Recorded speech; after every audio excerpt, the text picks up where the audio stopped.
Good evening friends. आज की update कुछ इस प्रकार से है। आज हम सबसे पहले बात करेंगे अपने पड़ोसी देश नेपाल की।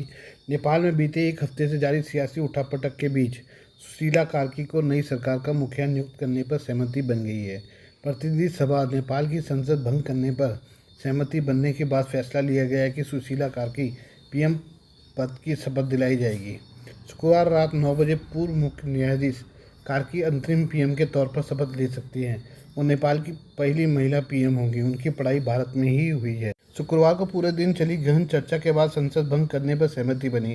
संसद का भंग करना जनरेशन जेड प्रदर्शनकारियों कुछ राजनीतिक ताकतों की एक प्रमुख मांग थी।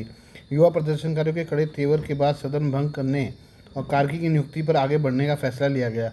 इससे कार्की को अंतरिम पीएम बनने का रास्ता साफ हो गया। खबर अब के मुताबिक नेपाल के राष्ट्रपति ने शुक्रवार शाम को कहा कि वो सदन भंग करने और सुशीला कार्की को तुरंत शपथ दिलाने की तैयारी कर रहे हैं।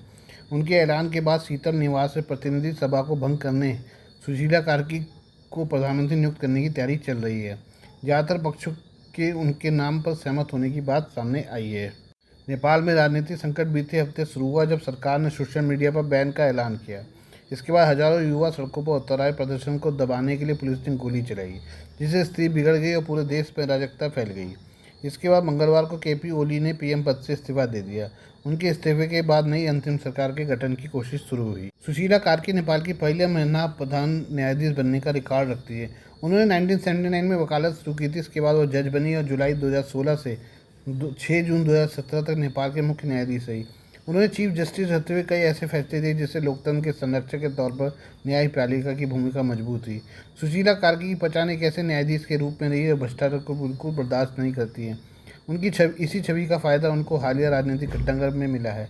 भारत से भी उनका एक खास नाता है। सुशीला कार्की ने बनारस हिंदू यूनिवर्सिटी BHU से राजनीतिक शास्त्र में मास्टर्स किया है। दूसरी खबर भी नेपाल से ही है। नेपाल में युवाओं के प्रदर्शन और KP शर्मा ओली की सरकार गिरने के बाद राजनीतिक हलचल तेज है। नेपाल के राष्ट्रपति रामचंद्र पौडेल और सेना प्रमुख अशोक राज सिंहडेल जेन जेड पीढ़ी के प्रदर्शनों से उपजे राजनीतिक संकट को सुलझाने पर काम कर रहे हैं।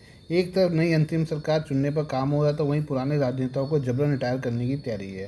केपी ओली समेत नेपाल के 6 पूर्व प्रधानमंत्रियों को सक्रिय राजनीति से पूरी तरह दूर करने के प्लान पर काम हो रहा है। देश की राजनीतिक दिशा को लेकर जनता की चिंता के बीच नेपाली कांग्रेस, CPN, UML, माओवादी केंद्र, यूनिफाइड सोशलिस्ट पार्टी के दूसरी पीढ़ी के नेता इस बदलाव को संभालने के लिए आंतरिक चर्चा कर रहे हैं।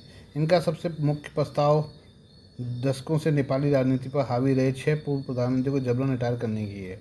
रिपोर्ट के मुताबिक नेपाल के 6 पूर्व प्रधानमंत्री KP शर्मा ओली, शेर बहादुर देउबा, पुष्प कमल दल प्रचंड, माधव कुमार नेपाल, झालानाथ खनल और डॉक्टर बाबूराम भट्टाराई के लिए उनके अपने दलों में गुस्सा है। नई पीढ़ी के नेताओं का कहना है कि नए नेतृत्व के लिए इनको राजनीति से रिटायर हो जाना चाहिए।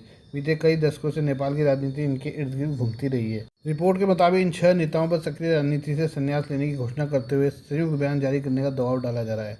वामपंथी पार्टी के एक वरिष्ठ पदाधिकारी ने खबर हब को बताया कि हम सभी 6 पूर्व प्रधानमंत्रियों से संयुक्त बयान लेने पर काम कर रहे हैं। उनसे कहा जाएगा कि वे राजनीति से संन्यास लेने और देश को नए नेतृत्व के साथ आगे बढ़ने दें। नेपाल में जारी विरोध प्रदर्शन के बीच पूर्व मुख्य न्यायाधीश सुशीला कार्की का अंतरिम प्रधानमंत्री बनना तय माना जा रहा है। उनको पीएम के रूप में शपथ दिलाने की तैयारी चल रही है।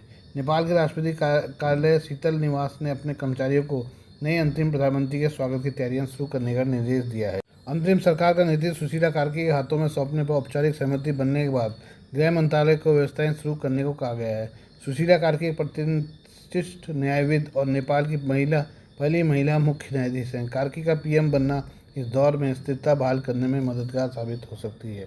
आइए बात करें ट्रंप की। शुल्क और रूसी तेल खरीद को लेकर अमेरिका और भारत के मध्य मौजूदा तनाव के बीच अमेरिका के राष्ट्रपति डोनाल्ड ट्रंप ने कहा कि दोनों देशों के बीच विशेष संबंध है और चिंता की कोई बात नहीं है, बस कभी कभी कुछ ऐसे पल आ जाते हैं।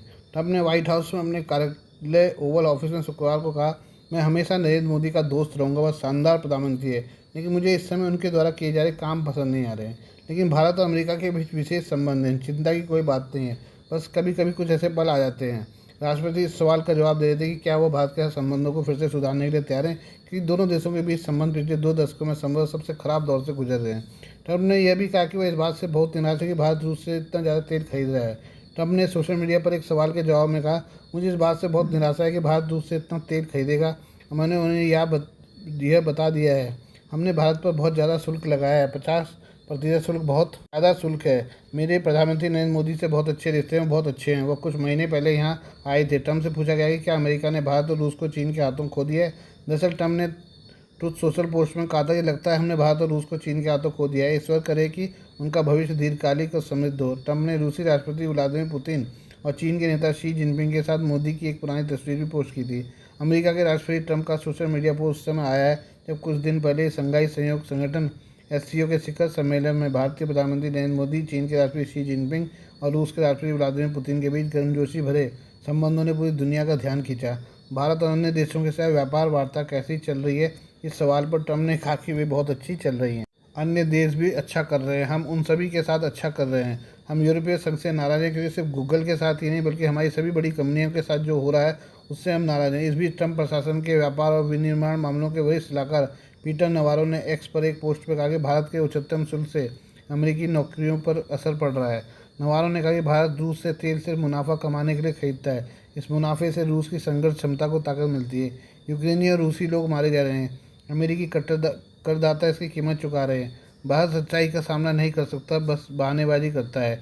नेशनल इकोनॉमिक काउंसिल के निदेशक और ट्रम्प प्रशासन के वरिष्ठ आर्थिक सलाहकार केवियन हेसेट ने भारत को लेकर गंभीर टिप्पणी की है।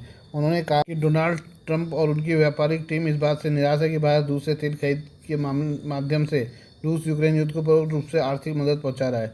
हेसेट ने शुक्रवार को व्हाइट हाउस में संवाददाताओं से कहा, मुझे लगता है कि व्यापार टीम राष्ट्रपति इस बात से नाराज है कि भारत रूस से यूक्रेन युद्ध को धन देना जारी रखे हुए है।